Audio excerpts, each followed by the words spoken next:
Baik, Assalamualaikum warahmatullahi wabarakatuh. Selamat pagi, Ananda Fiansa dan Soleha. Semoga pada hari ini semuanya dalam keadaan sehat walafiat sehingga kita bisa belajar kembali bersama secara daring.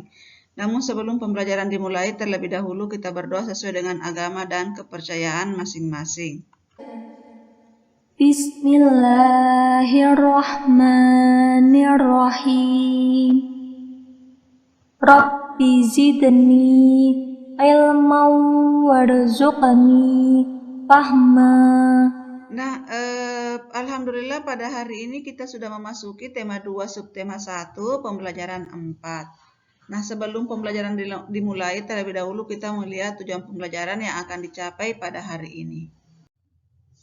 Nah, adapun tujuan pembelajarannya yaitu dengan membaca teks dalam buku siswa dapat menjelaskan informasi terkait pertanyaan apa, di mana, dan bagaimana.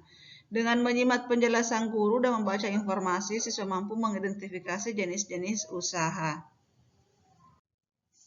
Nah, menjelaskan cara memperoleh informasi dari teks. Bagaimana cara kita memperoleh informasi dari teks? Jadi ada langkah-langkah untuk memperoleh informasi dari teks.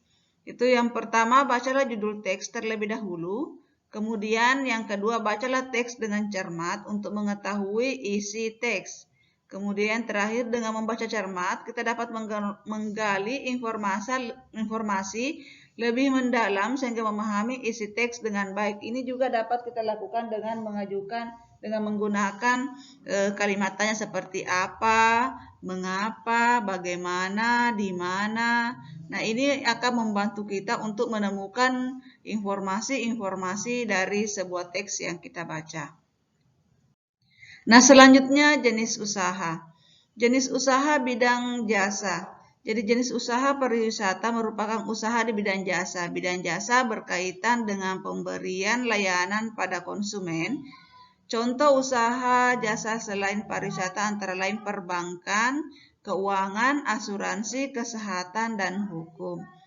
Sektor jasa di Indonesia, terutama pariwisata, berkembang pesat. Pesatnya jasa pariwisata didukung potensi panorama alam Indonesia yang elok. Sektor pariwisata di Indonesia juga menonjolkan aspek budaya. Contoh objek wisata alam adalah danau, pantai, bukit, pegunungan, gunung, suaka alam, serta flora fauna. Contoh objek wisata budaya adalah kesenian daerah, upacara adat, keraton, dan candi. Nah, usaha-usaha di bidang jasa pariwisata antara lain sebagai berikut. Pengelola jasa, yang pertama pengelola jasa penginapan, misalnya hotel, motel, wisma, dan losmen.